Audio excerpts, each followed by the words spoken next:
Sunday name, though you could be confused because it's oftentimes, in fact, more often than not, found way beyond the North Atlantic. I'm joined this evening, as I always am, by a distinguished audience of experts and one or two enthusiastic amateurs, like me. Let me put my cards on the table. I am not the biggest fan of NATO. I never was, and it has overshadowed most of my life. Many people think, some people still believe, that NATO was formed as a response to the formation of the Warsaw Pact, the pact led by the former USSR and its allies in East and Central Europe. But in fact, NATO was founded many years before the foundation of the Warsaw Pact. In fact, the Warsaw Pact was founded as a response to the foundation of NATO. But that's not my real problem with it. A North Atlantic Treaty Organization that has Fascist Brazil as an associated member, Fascist Colombia as an associate member, which is fighting in Afghanistan, had forces in Iraq, is at the very least not a North Atlantic Treaty Organization. The fact is, this is the armed wing of the empire, and as such, it earns the scorn of those of us who hate empire of any kind by anybody. The NATO build-up on the borders of Russia is a clear and present danger to the peace and security of the world. Imagine if the Warsaw Pact was in Ireland, or if Scotland was an independent country, was on the border between Scotland and England. Imagine if the United States had Warsaw Pact forces, missiles, nuclear missiles in Mexico and in Canada. I was going to say or in Canada, but it would be and in Canada. Would that be likely to make the peace and security of the world more likely or less likely? I'm quite clear in my answer to that. NATO is riven now with new divisions. The United States of America has always been able to count on the satrapies of Western Europe to salute when required and to follow the old man wherever he wants to go. However, now that the old man has the mind of a child, a demented child, in the form of Donald J. Trump, many of the wiser heads at the head of government in Western Europe are not so keen to follow the old man wherever he wants to go. And they are increasingly thinking of forming their own security, hence the rise of something they told us during the Brexit debate was a fantasy of ours, the European army. Now, we could have a European army and NATO, but that would seem to be a trifle, a duplication of effort and resources and command and control. And so it might be that my wish to see the end of NATO might very well be coming true, but not in the way that we expected, superseded by other military forms. I believe that NATO is far, far more of a danger to the world than it is a contribution to peace and security. After all, who exactly is NATO defending us from? Who is threatening to or remotely capable of attacking us? The main security problems in the world today come from ISIS and Al-Qaeda and the alphabet soup of Islamist fanaticism. And NATO's on their side in Syria. NATO is actually the ally of the very real threat of international pan-Islamic terrorism in the world. Just think about that for a moment. And the people who are trying to destroy ISIS and Al-Qaeda right this day in Idlib, namely Russia, they are the ones with the NATO tanks and missiles on their border. That's my take on it. Everyone is entitled to their free word on this show, and one of our experts will give the first of those words. Mr. Otto, you are a military and security expert. What's your take on this question? David Otto, the Director for Counterterrorism and Organized Crime for Global Risks International. Brain dead is what the French President Emmanuel Macron, refers to NATO at this point. And, there is this indication that the 70 years old and 71 years perhaps, by April of 2020 would see that NATO has actually lost, most of its fundamental principles that, came about to its foundation. Is Russia still a major threat as the Soviet Union was? Is the Cold War still there? It isn't there, but we have, as you rightly said, the Warsaw Pact, which was created after NATO was created to challenge NATO, is no longer there. So the key question here is, why are the membership of NATO still continuing to, maintain this? And that comes to 2 points, the political point and also the military point, because most of the member states, the big ones, the United States of America, they are the ones who are benefiting from the NATO North Atlantic Treaty Organization alliance. They are the ones who are reaping some of the benefits. NATO is now involved in Afghanistan, but as the four-star General David Patriots wrote, he doesn't see how NATO is going to contribute to the asymmetrical warfare that the world is facing today. So is it relevant to still have NATO? But that is all down to the members, because you and I cannot decide whether NATO is relevant or not. This is down to the members who are are contributing towards the North Atlantic Treaty Organization. But my point is this: is all these big organizations, NATO, the United Nations, are they adding any value to world peace? Perhaps the answer might be yes, but this all depends again on how you view it. But for the members of NATO, they may see this as some kind of a backup, against any eventual attack, by Russia. But this is not going to happen.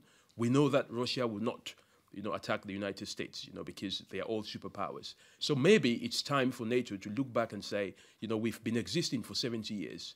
It's time for us to resuscitate, or just close doors and see how other organizations can take over. But my opinion is, I don't see NATO as much more relevant, and I do agree with the French president when he says NATO is brain dead. Now, you've highlighted some of the contradictions. Let me add another. Turkey is a member of NATO. Turkey is led by the Muslim Brotherhood. President Erdogan is the leader of the Muslim Brotherhood in the world. Many of the NATO countries have outlawed the Muslim Brotherhood. It's actually regarded as a terrorist organization by many of the members of NATO, even though Turkey is in NATO and Turkey is under the Sultan, President Erdogan. Turkey is currently invading Syria and was toe-to-toe, tank-to-tank with Russia. It triggered Article 4 of the NATO treaty and threatened to trigger Article 5, which would have made it incumbent on all members of NATO to come to the side of Turkey in a war with Russia. So we would then be in a war with Russia in support of the leader of the Muslim Brotherhood in the world. Isn't that a contradiction? Of course, it's a contradiction, but you and I know that the Islamic State, which came from Al-Qaeda, Al-Nusra, and which also came from, the old Al-Qaeda, the old Taliban regime, as, the United States would like to put it, these are all organizations that were created, by the ISIS in Pakistan. And they came about because, the United States wanted, the CIA funded them, to, fight against the Soviet Union at the time. So there is no clear definition, of who is actually a terrorist here, because, both sides, whether the United States or NATO alliance, they continuously, go to bed with, this terrorist organization as it suits them. Well, no clear definition for states, perhaps, but for the public, there is. Of course, there is. The public know that ISIS and Al-Qaeda are terrorists. And they're wondering increasingly, how come NATO is on the side of the terrorists? Unfortunately, the members of the public have very little to do with when it comes to who defines a terrorist. These definitions are made by global organizations, including the United Nations and the big powers, and because it's all down to the United States, the great big powers. They make these decisions. So the members of the public who suffer the most have no say in who is a terrorist. Well, yeah, it's a sorry state of affairs. Mr. Shaw, you are a veteran of military service, decades in the army, and a specialist in the intelligence and security fields. How does NATO look from where you're sitting? I probably covered it from a different angle, my esteemed colleague there. I think NATO has a place. And the reason I say that is because, obviously, I served during the Cold War. Yes, the Warsaw Pact then disbanded. NATO, you could quite rightly say, is there a reason for NATO to exist if the Warsaw Pact has finished? However, Russia has very much become more belligerent over time. It is a threat to the West. It divides it by, obviously, holding energy supplies hostage. It's invaded Ukraine, another nation, which is not part of NATO, admittedly.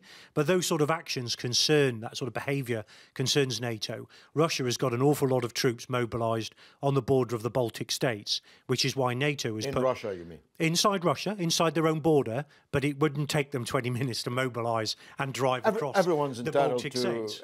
Have their army in their country, of course. And as such, the Baltic states, having been occupied by the Warsaw Pact for 60 years during the Cold War, are quite obviously concerned that Russia could just use any pretext or some of its population that have Russian passports as a pretext to invade and take them. And that is why...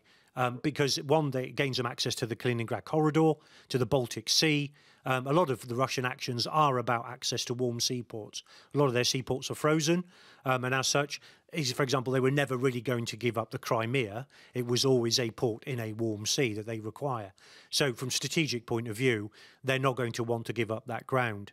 I appreciate Baltic states have got nothing in terms of strategic material apart from access to the Baltic Sea. And as such, if he uses his own population, the Russian passport carriers, that are also dual nationality, as an excuse to invade, just as Hitler did with the Czechoslovakia, Sudan Germans in the Czech Republic in 1938, then obviously he could use that to invade. Now, that would obviously trigger Article 5, but by the time the force is mobilised, it would be too late. Russia would own the Baltic states again and occupy them for another X amount of time, against their wishes as a free nation. Therefore, that is why NATO puts forces into the Baltic states. It's merely a matter of deterrence. So I think personally that actually it reduces the threat of warfare with Russia, because Russia knows then that we're serious about deterring nations that are weak. Of course, he is not going to attack America. I appreciate that Putin, in a sense, is not necessarily some sort of, master plan there to invade the world and take over, as we feared during the highlight of the Cold War. But the reason the Cold War never went hot was because we deterred it. And in a sense, we said we stand shoulder to shoulder with all the other member states of NATO, where some of them do not have large forces. We ourselves, as an aggregate of NATO forces, is still smaller than the Russian forces on its own, I might add. So we just have to provide a deterrent through, in a sense, being more professional or having the edge slightly on technology and a united front against Russian aggression. Orwell, you should be alive at this day. The way in which you actually reversed the actuality with such aplomb, I must say you're a very eloquent man, is truly breathtaking. It reminds me of the Vietnamese general who said we have to destroy this village in order to save it. It is an absurdity to suggest that you're contributing to peace by surrounding Russia with nuclear-armed forces, by expanding NATO in a way that you promised Gorbachev when he agreed to let the wall come down that you would not do. You promised that you would not encroach on Russia's borders. President Reagan promised it. The United States, on behalf of all the NATO countries, promised it. But that promise has been broken. By conducting war games with nuclear missiles on the border with Russia, you're somehow making war with Russia less likely. By the President of the United States withdrawing from the INF Treaty unilaterally, tearing it up, that's making war less likely. Isn't it the case that you chaps, you NATO chaps, are keeping yourselves in a job? You're keeping an industry alive that would otherwise expire? Have your say. Thank you. Well, first of all, when you say nuclear weapons, there are various differences of nuclear weapons. And what we're not doing, for example, is planting tactical nuclear weapons or intermediate nuclear weapons into Europe. You have them in Poland. And when we say there are a lot you have of them in Poland. nuclear weapons... You have them in Poland. Well, fair enough, but that's not the Baltic states, which is what I was referring to. No, it's on Russia's border. No, well, it is. You put tactical nuclear weapons on Russia's border.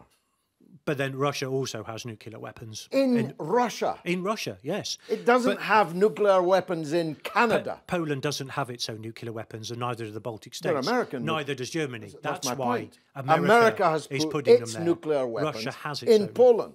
Russia has not put its nuclear weapons in Canada. No, it hasn't, because Canada is part of NATO. Mexico, then? Agreed.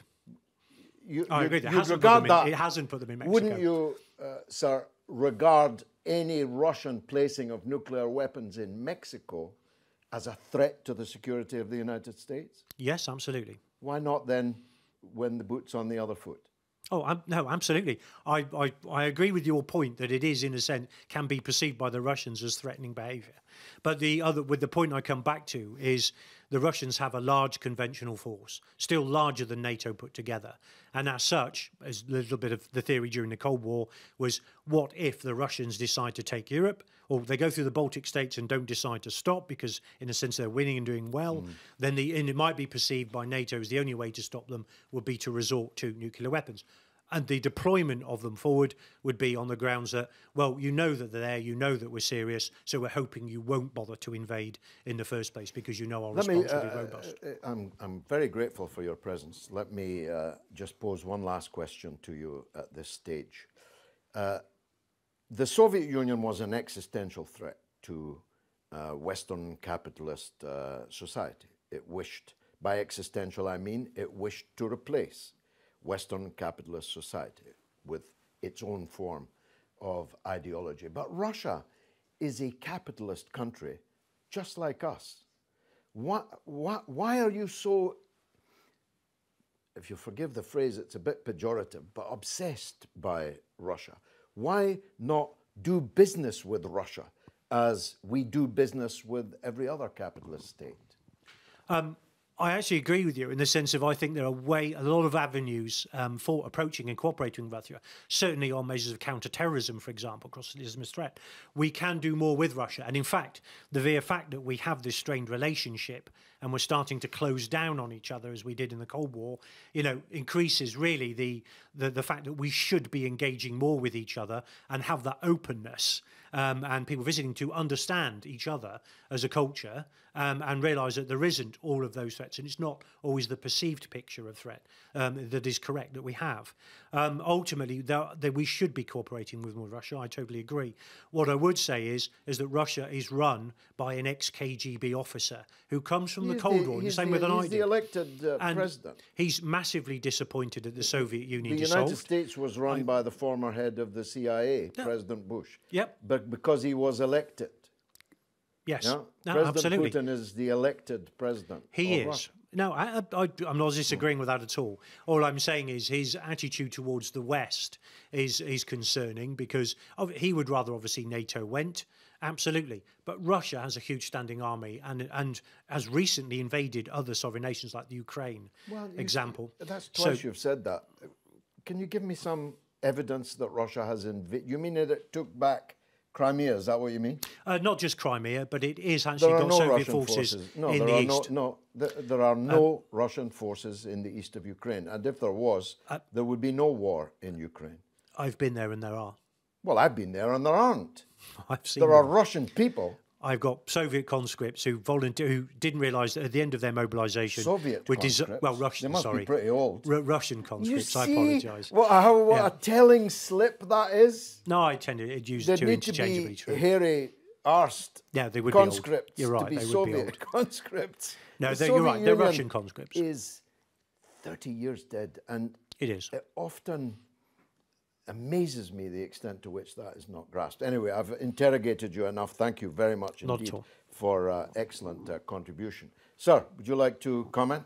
I would just like to say that I agree with your point that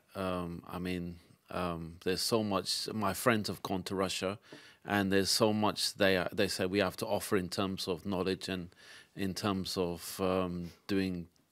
I mean, we all live together, so we can always do trade in a peaceful way, and then we can always resolve our differences, like they did after the Second World War. And well, I'll tell you what I watched this morning: a concert in the Royal Albert Hall in 1944, given by the British government under Mr. Churchill.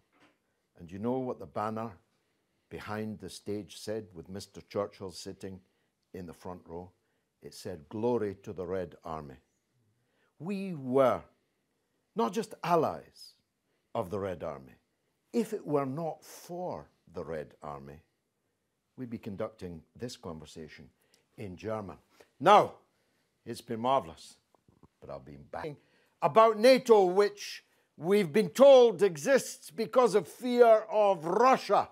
That's why they're in Brazil and Colombia, because, of course, the Russians are there en masse. We took the camera onto the streets of London to vox pop the public. Let's take a look.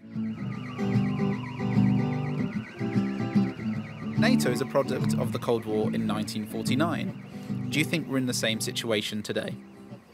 Not really. Not since 1949. I mean, I don't know whether it's a better situation, but it's not. I would say it's a bit different from 1949. So, do we need NATO? Yes, I think we do. I think we need it to counterbalance the increasing threat from the Soviet, what is now Russia, the former Soviet Union, and the rise of dictatorship under Putin, and obviously what we've seen in Syria and Iraq and the whole of the central Middle Eastern area. Yes, I think we do, because this way we're not falling apart. Yes, it's to defend the allies in the West against anything that may come from outside the NATO area. If they are coming for surveying for different countries, that's fine. If they are not coming for surveys, then that's not good for us. America, that's supposed to be in NATO, but they want to run NATO. They want to run the whole world. All they do is to say that Russia is getting near to their borders, but the Americans are getting NATO to get near Russia's borders. So what the hell do you think Russia's going to do about it? An alliance between countries is always good because it means peace, yeah? But in terms of NATO, NATO is defending and holding up the perspective of nuclear power. And anything that's nuclear power is always inherently bad. Is the world safer if NATO is dissolved, or is the opposite true? Perhaps it might not be NATO in the future, but we need an organisation with the same ethos as NATO, I believe. I guess so. I mean, a lot of people would disagree with that, but the opposite is true, I think. It would be the opposite. It wouldn't be safer. They put more money into NATO than they do into hospitals and other things. The world would definitely be safer if there was no NATO, because they're trying to do one world order and take away culture and different perspectives of different lands. It's about connecting with the earth. It's about loving where you live. NATO and nuclear power cannot get rid of love. Even if people die, there's still love. Doesn't matter where you're coming from, race, color or class. The basic unity is we have creative love. Love is the way to our heart. Love could never tear I apart. Well, a mixed bag there, including a musical interlude. We're talking about NATO, whether its dissolution would make the world safer. and what its role in the world now is. Yes, sir. Yes. Well, on the issue of when and how and why it was first formed, okay, it was, of course, as we've repeated on many occasions, supposed to be a counterweight to the USSR. But you've got to remember, okay, that the countries that predominantly formed it, or the sort of like, because West Germany didn't join it until 1955, and then that was only then was the Warsaw Pact created. The point about it is, Russia has not done any act, has not committed any act of, even at that time, had not committed any act of provocation against Britain or the United States in nearly a century since the Crimean War. Okay, Russia had not done anything to those two countries, and yet they were obviously one of the founding members of NATO. I think it's very unusual that you would forge an alliance as a counterweight to a country that had not done anything to you in over a century. And with whom you had only a decade before been fraternal allies. Yeah, no. And another point is that, yes, I know that the Soviet Union did arguably subjugate much of Eastern Europe. But what you've got to remember is, they had actually made, I wouldn't call it a moral justification, George, but I would call it certainly an understandable thing to do in certain cases, because Romania, don't forget, East Germany, of course, and Hungary, all, countries that were subjugated under Soviet, satellite rule. They were all besieging Stalingrad a few years before. And if you invade a country, murder 20+ million of its people, what do you expect? I certainly think that Czechoslovakia and Poland, who are now part of NATO, of course, were innocent victims. There was no excuse for what the Soviets did to their countries, but it says nothing compared to what the Nazis did to those same countries. But the point is, most of the other countries that were subjugated had committed appalling acts against the Soviet Union, as was, and I think that it is utterly ridiculous to regard the Soviet Union as the threat when they were the ones who suffered the most, and they were simply trying to ensure it never happened again. And when people say it's a force for peace and stability, well, I'm not saying that in that case there should never have been a single war. Obviously, NATO is not powerful enough to stop every single conflict on the planet, but in a lot of cases, it actually caused instances of cooperation between, well, not direct cooperation between the Soviet Union and the United States, but actually the most appalling kinds of parallel collaboration, as you saw in Iraq. A country supported by both the Soviet Union and the United States simultaneously in its war with Iran. That was an appalling example of mutual support for another country by both the NATO and the Warsaw Pact, because 400,000 Iranians died. Another point is that I don't pretend to know too much about the wars in the Balkans, the breakup of Yugoslavia. I do know, though, that Yugoslavia was, while it was allied with the USSR, it was not aligned with the USSR. Okay, and yet NATO, after the breakup of Yugoslavia, took full advantage of that.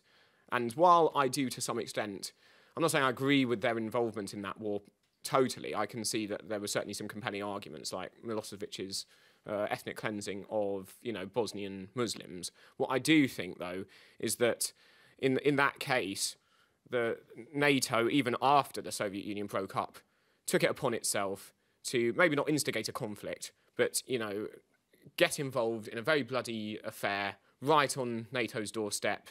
And for that reason, I don't think, even within Europe, during the 1990s, even after the Soviet Union broke up, it was not safe. And of course, now we're seeing the conflict in eastern Ukraine because, there is a risk that Ukraine could join NATO. I think it is in general, been a just fermented conflict, far from resolving it. And just one last thing. Okay, I don't demand that every single treaty be completely democratic, but was there a single referendum in any of these countries that joined NATO?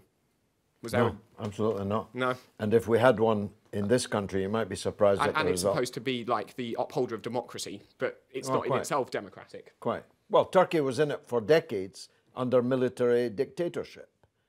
Bolsonaro in Brazil is an associate member. The junta in Colombia are associate member. So. Okay, I grew up in London in the 1980s, and I remember NATO officials coming to secondary schools, giving speeches of peace through NATO. By the time I became older, it actually became war through NATO. NATO got involved in Yugoslavia as a precursor to all the other wars they got involved in. Libya, for example. Were the Russians massing on the Libyan border? What was the justification for NATO making war on Libya? You tell me. I mean, you know, the other major war is the one obviously in Afghanistan, where a lot of people don't talk about it. No, quite. I mean, that's going so well, of course. And if we look at, you know, the drug production there, the Taliban in 2001 had dropped heroin production right down to below 10,000 hectares. They got a medal from the United Nations for their drug suppression. Yeah, and under the American eradication program, the hectares increased to around 200. Not just the American, my dear. And 24,000. It was us that was in Helmand province.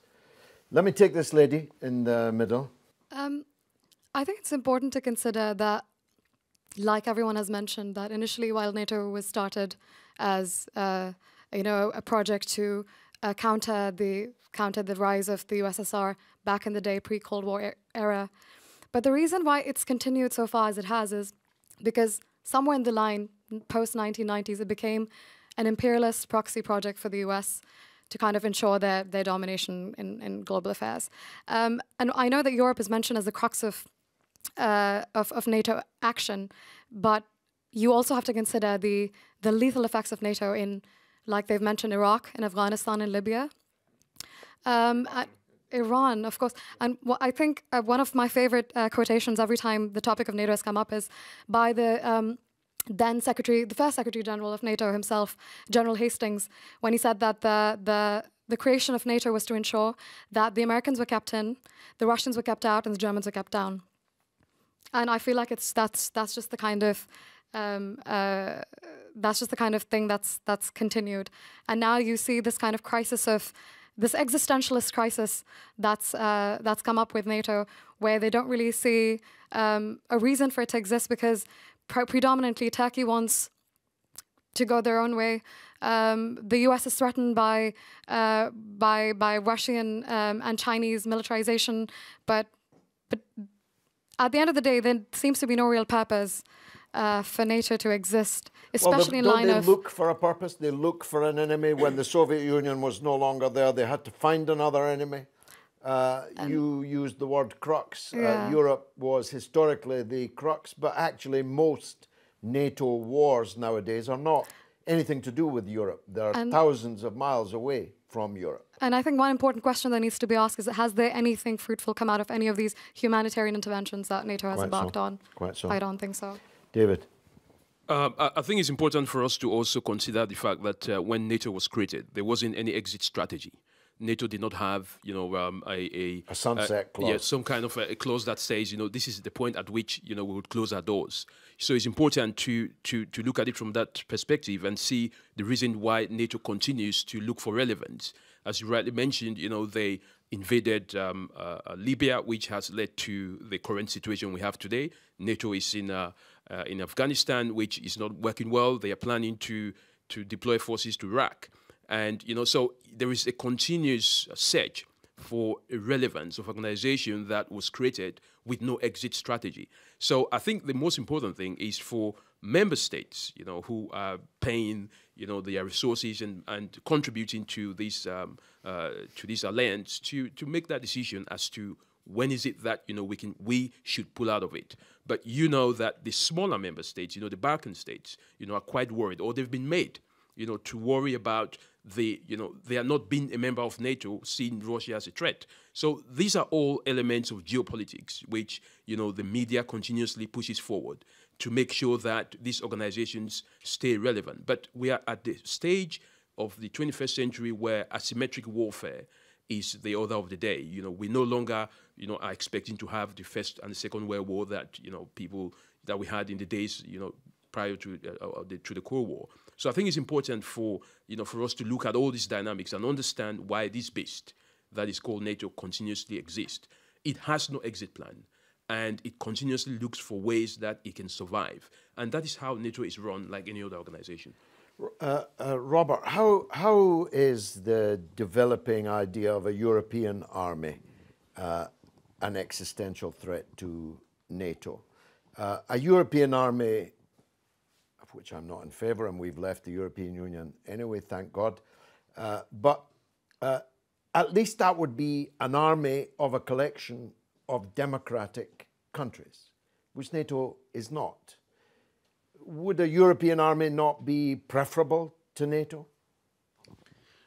I think you have to look at it in, I wouldn't say preferable over another. What I'd say is the EU forces that can be committed to humanitarian peacekeeping operations, for example, and they are in Africa, work in some cases alongside NATO and sometimes separately or independent. They, for example, some of the missions rotate between a NATO force, a UN-led peacekeeping force, which has NATO members, and an EU force, which also has NATO members, not more dual-hatted.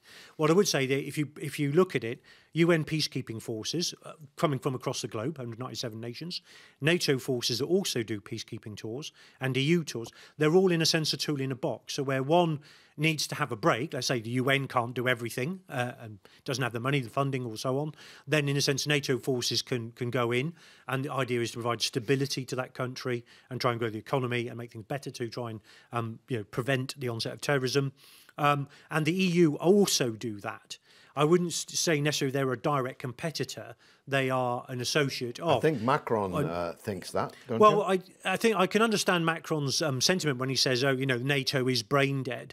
One of the things I saw, certainly working within NATO, is it's very difficult for any one country. I know we all like to say, oh, America runs NATO. The reality is they are paying the most money. So in a sense, they have a big voice, absolutely. They have a lot of weight to throw around. But do not believe for one moment that America gets all of its own way with NATO. There has to be all those signatures on every document that it produces. And they do not all agree. There is always a clause or a caveat or something else that delineates from the main effort, you might say. I think people's fear of the EU, and certainly Britain's fear of the EU, is the EU army, is that, again, yes, it would detract from resources. We're all small armies. And like I said, you know, aggregately, we're all still smaller than Russia in that sense. But let's get off Russia for a second. You know, I think that they're worried about it, you know, counteracting resources for it. And then again, you've got two separate chains of command. In a sense, NATO is already inefficient in terms of trying to get one single decision done on anything. In the same way that the same issue happens at the UN. There's so many countries, they've all got to have their say. It doesn't necessarily make for a speedy response to anything or one singular purpose or objective. And therefore things get diluted. And I think that's the worry with the EU. The EU has been very useful in the sense of taking over some of the missions in peacekeeping missions in Africa and funding projects there. So they are another tool in the box.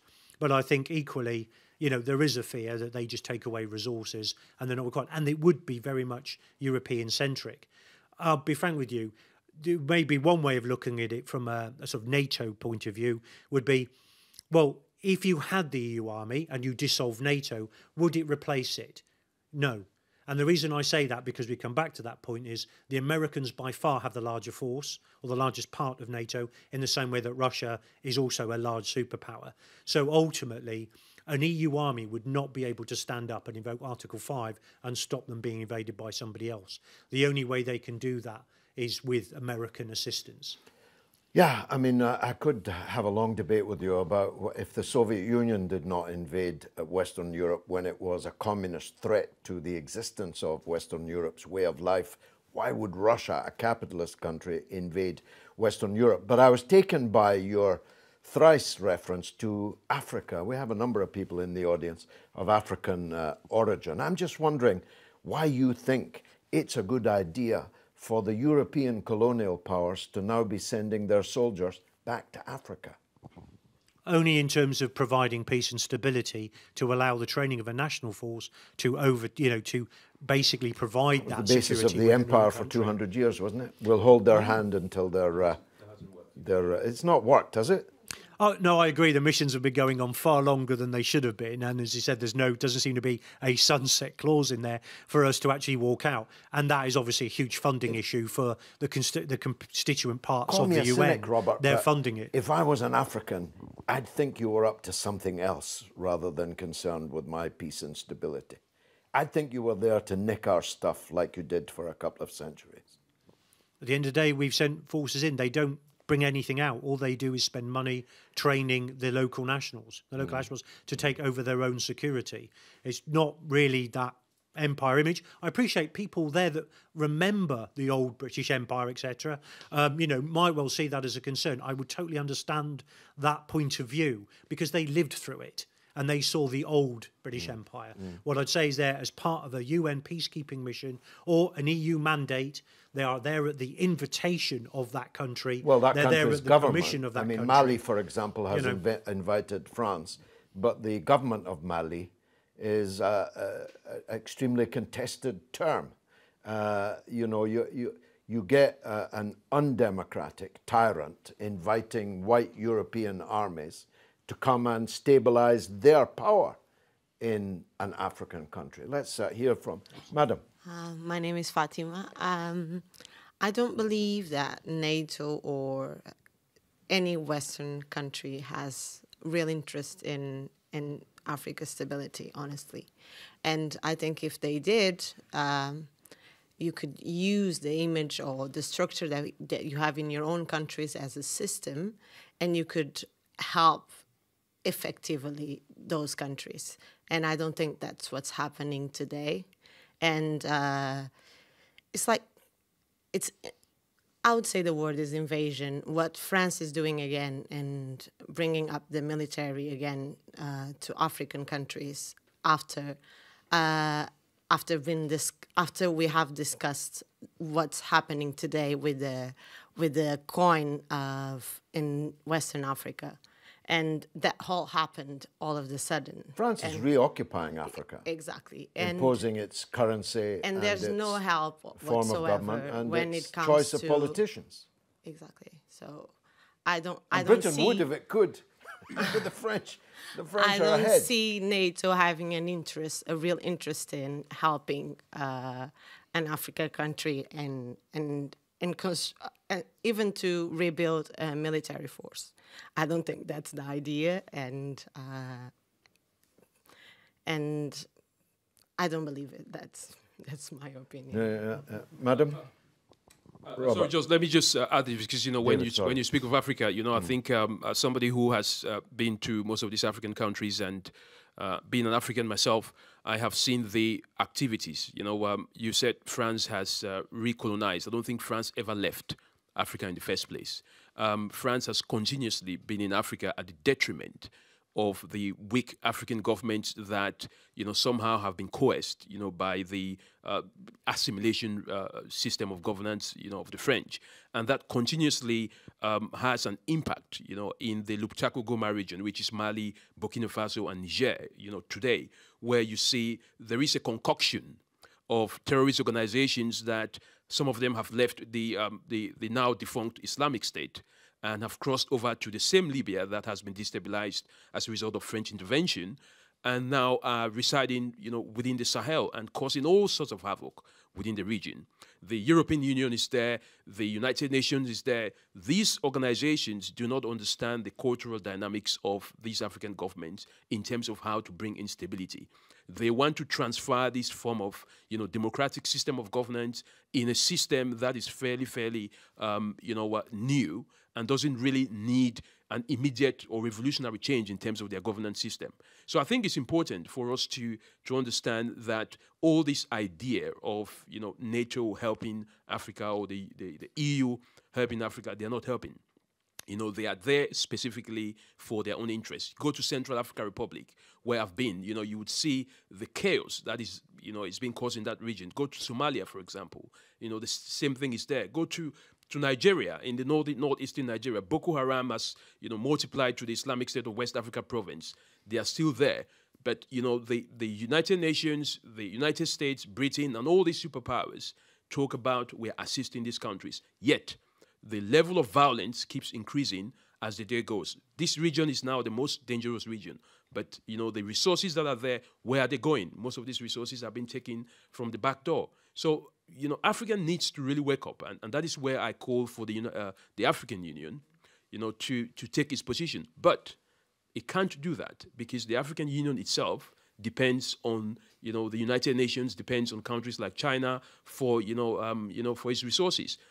And this is the same, evil, circle which is going on within this region. But hopefully, I think, if Africa gets, its business, intact, which I doubt it will, maybe between the next 50 years, then we would see some kind of progress. But right now, Africa is under a headlock, of the Western nations. Madame, we can't leave the discussion without talking about Afghanistan. This has arguably, I know not in terms of quantum, far more people have died in Iraq, for example. More than 1 million people have died as a result of the absolutely illegal UK-US invasion and occupation. But in geostrategic terms and in terms of the length of time which it has gone on, this must be the biggest military disaster that NATO has ever been involved in. After 18 years and hundreds of thousands of deaths, some thousands of them British and American deaths, all that blood has been spilt for precisely nothing. The Taliban will be back in power in Kabul 5 minutes after the withdrawal of the Western forces. The heroin issue that you referred to, multiplying and cascading around the world, poisoning the veins of our young people all over the world. Yet no lesson appears to have been learned from it. As someone of that kind of Eastern background, would you agree with me that Afghanistan itself is probably the worst thing that NATO has ever done? If you speak to any Afghani on the street, if you were to go to Kabul and you were to speak to anyone, and if you were to ask them who the real, I wouldn't use the word enemy, but they would. Because in conversations, the word would definitely come up. They would not look towards the Taliban as the real perpetrators of the 18 years of violence that they've experienced, but they would always tend to point towards Western forces that they think came into their country, were unable to understand their cultures, the way they worked, were unable to speak the language, were unable to connect with the people on the ground. In that regard, a lot of them tend to see Taliban as the saviors, and I would not blame them when they do so. The Taliban were able to understand the economic value of even, like the gentleman mentioned, the narcotics trade. NATO forces were unable to understand, the US and the UK-led forces were unable to understand that that was a very legitimate economic means for a lot of the Afghanistan population back in the 2000s. When you decide to airbomb the poppy cultivation without any regard for what the people are going to tend to in terms of how they're going to eat, how they're going to survive, you turn out to be a bigger perpetrator, bigger aggressor than the Taliban, who were able to provide a legitimate sense of leadership in many parts of Afghanistan. So there's a very, very deep sense of resentment when it comes to people from the South Asian region about NATO forces just coming into their country, deciding to stay there for 18 years. And even when they leave now, it doesn't really make much of a difference. When the Taliban say that they've declared a victory, 100% it's a victory. What has the US, what has the UK, what have the NATO forces really managed to achieve after close to 2 decades and spending millions and millions of dollars, in this so-called war on terror? Well, this has lasted twice as long as the First World War and the Second World War put together. And not an inch of progress has been made. An ocean of blood has been shed. To me, that kind of sums NATO up. It's one of the many reasons why my conclusion from this debate, I reached it before we started, but with all respect to the participants, nothing changed my mind. No to NATO. That's where I stand. Thank you very much indeed for joining us. It's been a terrific show. I hope you all enjoyed it. I've been George Galloway. This has been Kalimahora on Al Mayadeen.